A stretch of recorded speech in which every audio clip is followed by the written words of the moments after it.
오늘은 에스겔서 강의 두 번째 시간, 둘이 하나가 되리라, 둘이 하나가 되리라, 이런 제목으로 말씀 나누겠습니다. 우리 한번 따라해 보겠습니다. 둘이 하나가 되리라, 둘이 하나가 되리라. 예, 말씀을 많이 길게 나눠야 될 텐데 시간이 많이 지체돼서 오늘 짧게 나눠보려고 해요. 지난 목요일 아우니치 팀이 백두산에 올라가던 날, 그날 아침에 우리 아이들과 함께 아우니치 팀이 모여서 예배 드렸을 때, 그때 그날 아침에 함께 나눴던 말씀, 에스겔서 37장의 이 말씀이었어요. 목사님 마음에 어떤 소원이 있었냐면, 우리 고등부 친구들 모두에게 백두산을 보여주고 천지를 보여주고 싶은 마음이 있었어요. 그러나 다 갈 수 없으니까 우리 34명이 고등부의 대표로 먼저 갔다 왔지요.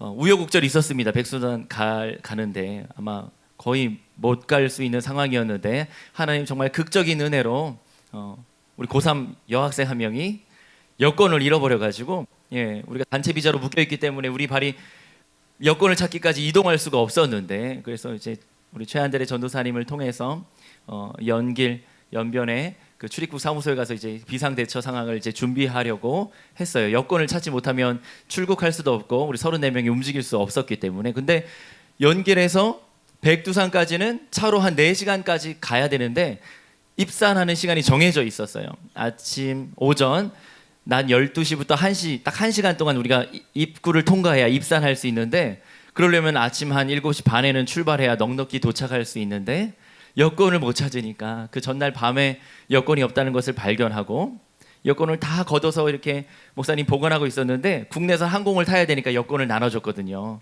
그리고 다시 여권을 거두려고 보니까 고3 여학생 한 명이, 고3은 딱 한 명 갔는데 우리 그 친구가 여권을 잃어버린 거예요. 정말 앞이 캄캄했습니다. 그래서 아이들을 연길 호텔에 도착해서 다 방에 들어가서 휴식을 취하도록 하고, 이제 우리 아이들은 다 쉬고 목사님 혼자 비상인 거죠. 그래서 그날 밤에 우리 현지에서 우리를 도와준 선생님과 또 여행사를 통해서, 항공사를 통해서 공항에 연락을 해서 백방으로 알아봤는데 공항에 여권이 없다는 거예요.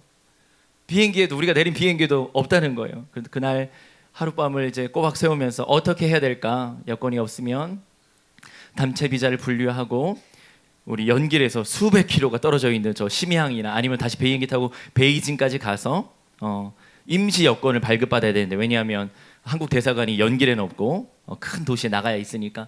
그러면서 여러 가지 시나리오를 구상하면서 밤을 지새우고요. 이른 새벽에 공항에 갔어요. 연길 공항에 다시 갔는데, 그래서 이제 아주 부탁을 하고 CCTV를 좀 보여달라고 해서 CCTV를 보면서 우리 혜림이가 걸어 나오는데 손에 여권이 없는 거예요. 비행기를 내렸는데 막 화장품도 있고 뭐 휴대폰도 있고 뭐 있을 거 다 있는데 여권만 없는 거예요. 그래서 CCTV를 다 돌려봤는데 혜림이의 모습을 추적해봤지만 그 손에 여권이 없었고 가방도 없는, 어딘가.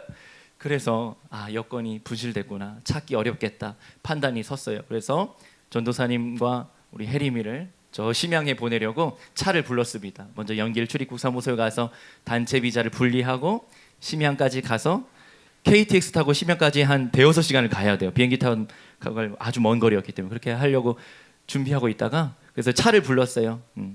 차를 불렀습니다. 그래서 차가 왔고 기사님이 기다리고 계신데, 임시 여권이 바로 발급받으면 토요일 어제 대령공항에서 만나서 같이 출국할 수 있지만, 그렇지 않다면 임시 여권을 발급받는데 최소 3일, 그날이 목요일이고 심양에 도착하면 목요일 오후나 저녁, 최소 3일이 걸리면 금요일, 주말은 또 건너뛰니까 월요일, 화요일, 아마 내일쯤, 빠르면 내일쯤 아니면 모레쯤 임시 여권이 나온다면 우리 혜림이랑 우리 전도사님은 중국에 며칠 더 체류하게 돼야 되는 상황이었던 것이죠. 그래서 지금 헤어지면 언제 볼지 모르니까 차를 세워놓고 기사님께 잠깐만 기다려달라고 하고 우리 혜림이를 붙잡고 우리 전도사님 붙잡고 기도했어요. 하나님, 이 중국 연길까지 와서 이런 뜻하지 않은 일들을 겪게 됐는데, 하나님 좋은 사람들 만나서 은혜를 입어서 이 단체 비자가 잘 분리되고 임시 여권을 빨리 발급받아서 순적하게 다시 34명이 만나서 출국해서 교회의 품으로 집으로 다시 돌아갈 수 있게 해달라고 기도했어요. 우리 팀의 은혜가 절실히 필요하다고. 그렇게 얼마나 뜨겁게 기도했는지 차를 세워놓고 막 붙잡고 기도하는데, 저쪽 뒤에서 우리 현지에서 우리 도와줬던 조선족 선생님이 아주 흥분한 목소리로 막 달려왔습니다.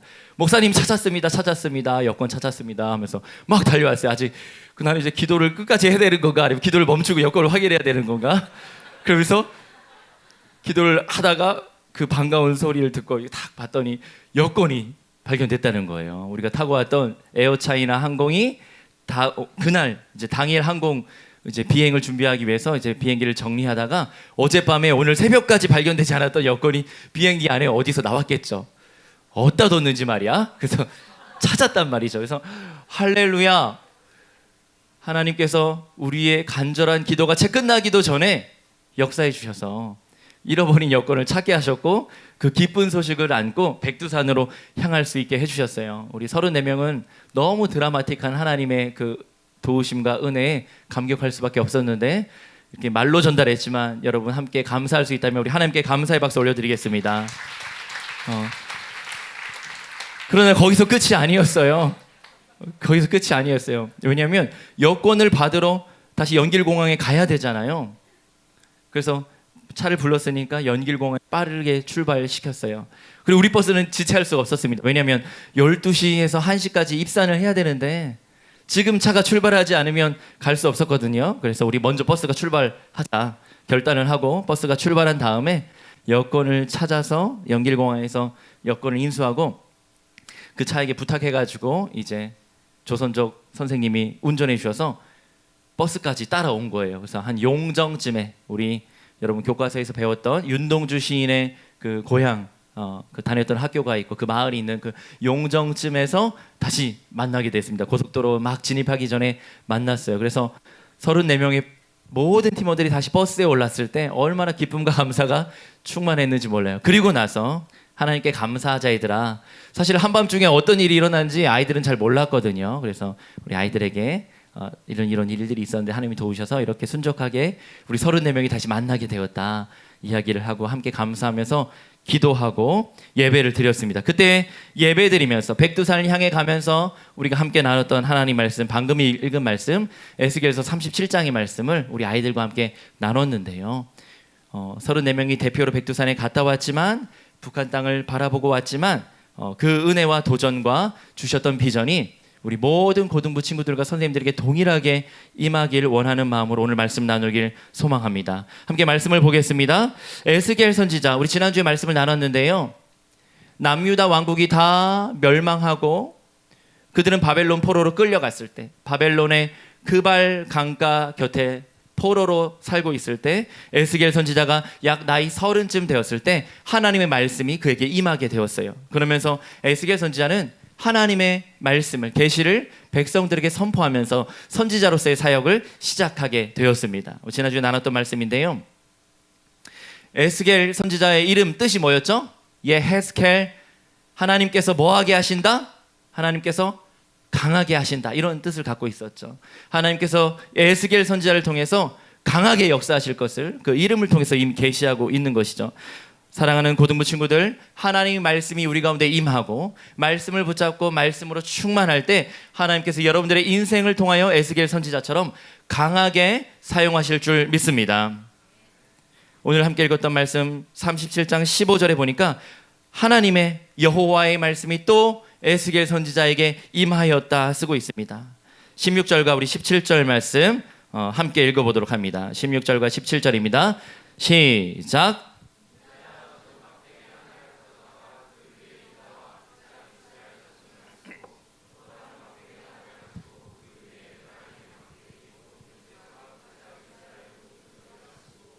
그 막대기들을 서로 합하여 하나가 되게 하라. 내 손에서 둘이 하나가 되리라. 간단하게 살피면 이스라엘 왕국은요, 다윗 왕국 시절에 최고의 전성기를 구가했고 그의 아들이었던 솔로몬 왕 때 영토가 확장되고 모든 주변 국가들로부터 이렇게 칭송받는 그런 나라였어요. 통일 왕국이었던 것이죠. 이스라엘의 12지파가 한 나라를 이루고 있었는데 솔로몬 사후에 이 나라가 분열되게 된 거예요. 분단된 겁니다. 남과 북으로요. 북쪽에는요 에브라임 지파를 중심으로 북이스라엘이 형성되고요. 남쪽에는요 유다 지파를 중심으로 남유다 왕국이 형성된 거예요. 남유다와 북이스라엘이 분단된 거예요. 마치 동독과 서독이 분단된 것처럼, 마치 북쪽의 베트남과 남쪽의 베트남이 분단됐던 것처럼, 마치 이 한반도에 오늘날 남한과 북한, 저 북조선과 남한이 분단되어 있는 것처럼 분단된 거예요.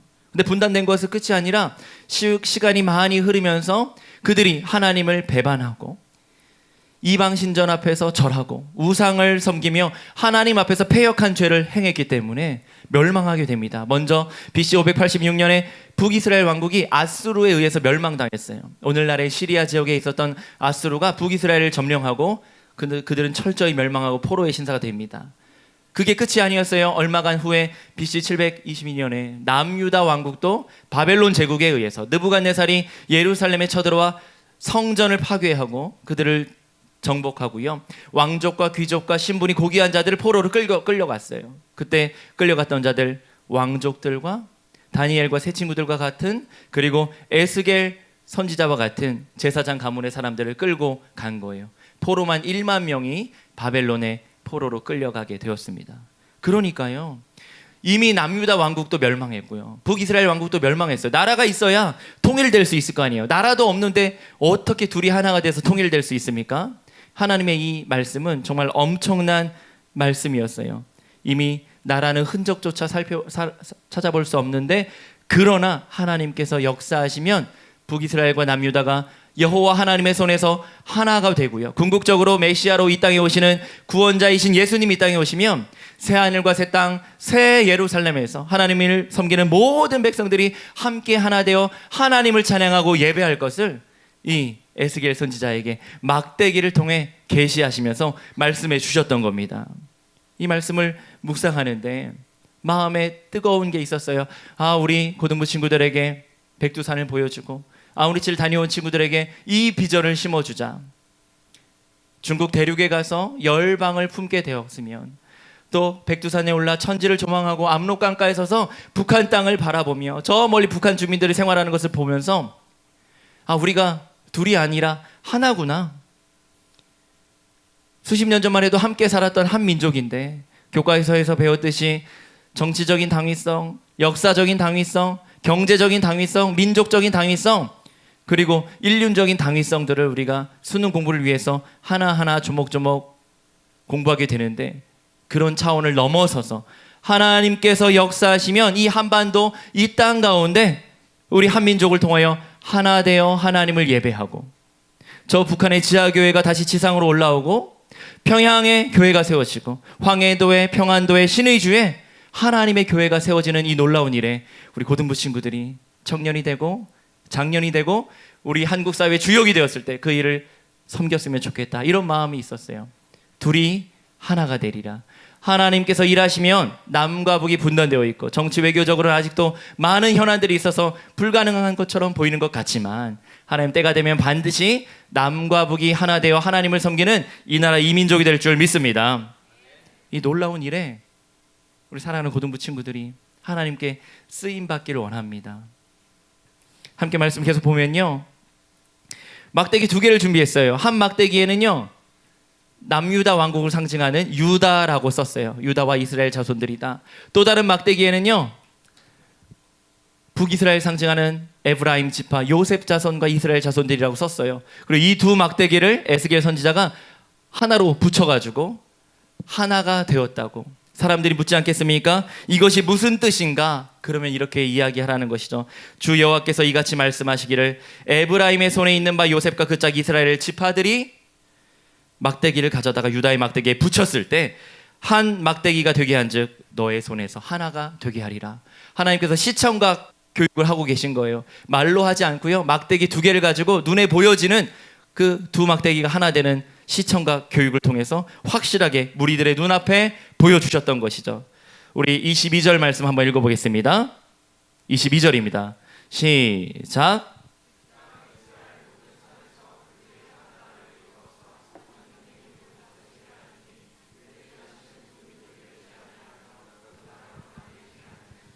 (23절) 그들이 그 우상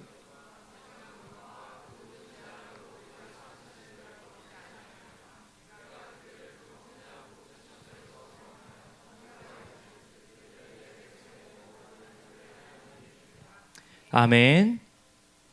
그들이 남과 북이 한 나라를 이루어서 한 임금이 모두 다스리게 하겠다 쓰고 있습니다. 다시는 두 민족이 되지 아니하며 다시는 두 나라로 나누이지 아니할지라. 남유다와 북이스라엘 민족이 그 약속의 땅에 다시 회복될 것을 말씀하셨고, 궁극적으로는 이 땅에 메시아로 오시는 진정한 왕, 한 왕이신, 한 임금이신 하나님 나라의 진정한 통치자 예수 그리스도를 통하여 그 모든 민족과 나라를 다스릴 것을 말씀하고 계신 거예요. 그들을 범죄하였던 처소에서 건져내 구원할 것이며, 정결하게 한즉 그들은 내 백성이 되고 나는 그들의 하나님이 되리라. 이 구약 성경에서 이야기하는 하나님의 언약 말씀을 여기서 다시 한번 확인해 주고 계신 것이죠. 하나님은 우리의 하나님이 되시고 여러분들은 하나님의 백성과 자녀가 되는 이 놀라운 약속, 이것을 성경은 언약이라고 말씀하고 있는 것입니다. 내 종 다윗이 그들의 왕이 되리니. 아니요, 이미 이 당시에는요, 바벨론 포로기에는요, 다윗 왕은요 훨씬 수백 년 전에 죽고 없어요. 그런데 하나님 말씀하시기를 내 종 다윗이 그들의 왕이 되리라 했다는 거죠. 어떻게 해요? 다시 이 땅에 다윗이 와서요? 아니고요, 아브라함과 다윗의 자손으로, 다윗의 씨로 이 땅에 오실 약속된 구원자이신 메시아이신 그리스도께서 오시면 그들의 왕이 되어서 그들 모두에게 선한 목자, 한 목자가 있어 그들을 통치하게 될 것이다 말씀하고 있는 것입니다. 그리하여 내 종 다윗이 예수 그리스도께서 우리의 영원한 왕이 되리라 약속하고 있는 것입니다. 우리 말씀을 맺겠습니다. 우리 26절에서 28절까지 우리 이 말씀을 우리 한반도 땅에, 우리 한민족의 남과 북에, 또 여러분들의 인생 가운데 적용하면서 한번 읽어보도록 합니다. 26절에서 28절 함께 읽습니다. 시작.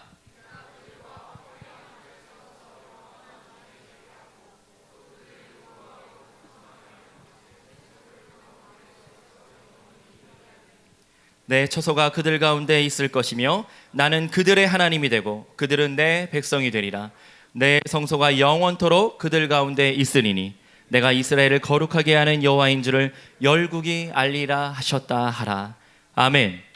화평의 언약이요, 죄인인 우리가 거룩하신 하나님 앞에 감히 나갈 수 없는데 예수 그리스도를 말미암아, 그리스도의 십자가 흘리신 보혈로 말미암아 화목제가 되신 주님을 의지하여서 화평의 언약을 맺었다고요. 우리는 그래서 영원한 우리의 언약이 되시는 예수님으로 말미암아 하나님과의 샬롬의 관계로, 화평의 관계로 나아갈 수 있게 된 것입니다. 그때 하나님 주신 약속이 내 성소를 그 가운데 세워서 영원까지 이르게 하겠다. 이 땅에 참된 성소여 성전으로 오신 예수님이, 성령 하나님께서 우리 마음 가운데 임하여 주시고 내주하고 계실 때, 주님이 우리와 함께 하심으로, 성령님 우리가 하는데 계심으로 말미암아 우리가 하나님 은혜 가운데 성전되고 성소가 되는 놀라운 은혜를 허락하시는 거죠. 그럴 때 나는 그들의 하나님이 되고 나는 너희의 하나님이 되고 너희는 나의 백성이 되리라. 너희는 나의 자녀가 되리라 말씀하고 있는 겁니다. 사람들이 백두산을 민족의 성산이다 이렇게 표현합니다. 함께 갔던 조선족 선생님도 우리 친구들에게 안내하면서 민족의 성산 백두산이에요 라고 소개하더라고요. 근데 그 말이 전혀 불편하지 않고 기쁘게 들렸습니다. 그렇지, 하나님의 사람들인 우리 고등부 친구들이 그 산에 올라서 천지를 바라보며 하나님을 찬양하고 예배할 때 우리 가운데 계신 예수 그리스도께서 영광 받아주시고 하나님 우리 가운데 계심으로 그 선이 정말 하나님께서 임재하시는 거룩한 산, 성산이 되고 우리 아이들 선 그곳이 성소가 되겠구나, 성지가 되겠구나, 이런 마음이 들었습니다. 백두산 뿐이겠습니까? 여러분 어딜 가더라도 학교에서, 교실에서, 학원에서, 독서실에서, 혹 가정 가운데 있을지라도 여러분이 하나님과 함께하기에, 성령 하나님과 동행하기에 여러분 머무는 그곳이 거룩한 성소요, 성전이요, 성지가 될 줄 믿습니다. 그리하여 하나님의 영원한 성소가 우리 가운데 거하시며 우리와 영원까지 함께 하시겠다고, 내가 이스라엘을 거룩하게 하는 여호와인 줄 바로 여러분들의 삶과 여러분들의 학교 생활, 여러분들의 모습 속에서 세상 사람들이 알게 되고 열방이 알게 되고 열국이 알리라 말씀하고 계신 겁니다. 중국 대륙에 가서요, 한반도에 한반도에 90몇 배라고 하더라고요. 한국 땅의 90몇 배, 한반도의 40몇 배. 베이징 수도만요, 서울의 28배래요. 그러니까 한반도 한 절반만 하죠. 베이징 수도만. 이렇게 어마어마하게 큰 대륙에 갔어요. 뭐 만리장성이나 자금성 같이 규모 있는 그런 유적지 사이트를 봐서 대단한 게 아니라 대륙에서 세상 이렇게 넓구나. 하나님께서 창조하신 이 세계가 이렇게 넓은데 여러분들 이 서울 노원구에서 하나님을 예배하고 열심히 공부하고 실력을 갖춰 우리가 비전 선언을 늘 하는 것처럼 하나님께서 주신 재능과 은사를 하나님의 뜻대로 사용하게 될 때 여러분 청년이 되고 어른이 되었을 때 이 한반도만이 아니라 남과 북에서 저 대륙에 넘어가서 저 열방을 향해 하나님 나라의 크고 놀라운 일들을 함께 일궈 나가고 섬기는 하나님의 신실한 일꾼들 우리 친구들 다 되시길 우리 구주 예수님 이름으로 간절히 축원합니다. 압록강가에 서서 북한 땅을 바라봤어요. 불과 수십 미터 밖에 북한 주민들이 생활하는 곳. 그 압록강은 중국과 북한이 같이 쓰는 공유지기 때문에 배를 타고 올 수 있어요. 배에서 내려서 중국 땅으로 넘어와서 서지만 않으면 땅에 올라오지만 않으면 중국 사람도 북한 사람도 그 압록강을 왔다 갔다 하면서 물물 교환도 할 수 있고 할 수 있습니다. 그런데 그곳에서 바로 눈앞에 보이는 북한 주민들, 북한의 배들, 북한의 건물들 보는데요. 손에 닿을 것처럼 가까운데 가지 못하는 것이죠. 북한 주민을 직접 만나고 싶은데 우리 친구들이 그럴 기회가 없으니까 베이징에 있는 평양 옥류관에 갔어요. 지난해 우리 문재인 대통령과 김정은 국방위원장이 함께 만나서 만찬을 나누고 식사했던 평양 냉면을 우리 아이들에게 한번 먹여주고 또 거기서 이렇게 식당을 섬기는 서빙하는 우리 북한 자매들 만날 수 있으니까 형제 자매들이랑 같이 이야기도 나누고 또 사진도 찍고 교제하면 좋겠다. 우리가 북한 땅에 직접 못 가지만 평양 옥류관 베이징에 가서 볼 수 있겠다 싶어서 한 끼 식사로는 꽤 비싼 돈이었지만 지불하고 우리 친구들과 함께 갔습니다. 우리 아까 친구들이 이야기했듯이 평양에서 온 그 자매들이 나이도 여러분과 별 차이 안 나요. 20대 한 초반의 젊은 우리 청년 자매들이 음식을 서빙하고 그 옆에 서가지고 계속 대화를 나눴어요. 우리 친구들이 막 고향이 어디세요? 평양 출신입니다. 자, 막 음식을 먹으면 이것도 마시고 이것도 맛있으니까 먹어보라고. 이 순대는 아바이 순대, 이 김치는 평양에서 담가온 김치고 냉면은 문재인 대통령께서 드셨던 냉면이라고 하면 옆에서 이렇게 자꾸 설명을 하고 안내를 하더라고요. 그러니까 우리 친구들이 처음에는 어색했지만 이렇게 당황치 않고 이렇게 막 유머도 섞어서 막 줄임말도 섞어서 마치 이렇게 하면서 연예인 얘기도 해가면서 막 대화를 하는데 그래서 목사님이 용기를 내서 그 자매들에게 다가가가지고 우리 아이들 서울에서 왔는데 같이 사진 좀 찍어주면 안 되겠냐고. 원래는 안 되는데 우리 애들이 워낙 예쁘고 사랑스럽다 보니까 자매들이 흔쾌히 찍어주겠다고 해서 같이 사진도 찍고 했어요. 우리가 직접 복음을 전한 건 아니지만 우리 고등부 아우니치 팀 아이들의 그 말과 얼굴이 예수 그리스도의 전도지가 되어서 우리가 대륙에서 만났던 수많은 중국 현지인들과 북한 사람들에게 하나님의 은혜가 흘러갔을 줄 믿습니다. 때가 되면 반드시 중국 땅에 다시 선교의 문이 활짝 열리고 북한 땅에 복음의 문이 열려서 마음에 소원하는 거 저 평양 땅에 교회를 세우고 여러분들과 함께 그곳에서 아우니치도 하고요. 선교도 하고요. 북한 주민들과 함께 어울려 뜨겁게 하나님을 찬양하면서 예배하는 그날이 오게 될 줄 믿습니다. 사랑하는 고등부 친구들, 우리 교회가 어떤 노회에 속했는지 아나요? 우리 교단 교회는 총회 아래 지역별로 수많은 노회들이 있는데 300여 개가 넘는 노회들이 있는데 우리 서울광염교회가 속한 노회 이름 아시나요? 그래요. 무슨 노회? 잘 알고 있군요. 황해노회. 목사님은 황해노회 소속 목사라는 게 자랑스럽습니다. 지역이었어요. 무지역 무연고 노회예요. 왜? 이 남한 지역 교회들에게는 황해도가 없잖아요. 그런데요, 분단되기 전에 황해도에 세워졌던 교회, 그 우리 믿음의 선배들이 황해도 지역에서 크나큰 부흥을 일궈냈었는데 이제 분단된 이후에 더 이상 갈 수 없잖아요. 그러나 우리가 황해노회라는 이름을 버리지 않고 유지하고 있는 것은 곧 통일되면 우리 서울광염교회와 우리 황해노회에 속한 수많은 교회와 목회자들과 여러분과 같은 뜻 있는 성도들이 그 땅에 가서 다시 교회를 세우고 하나님 나라를 북한 땅에 확장해 나가는 그 귀한 사역에 대한 비전과 사명이 있기 때문에 우리가 황해 노회로 지금 남아져 있는 것이죠. 우리 사랑하는 고등부 친구들, 저 황해도 땅에, 저 평양에, 신의 주와 낮은 선봉에, 중강진에, 평안도에 여러분들을 통해 하나님의 교회가 세워질 줄 믿습니다. 여러분들을 통해 북한 주민들의 복음이 증거될 줄 믿습니다. 둘이 하나가 되리라.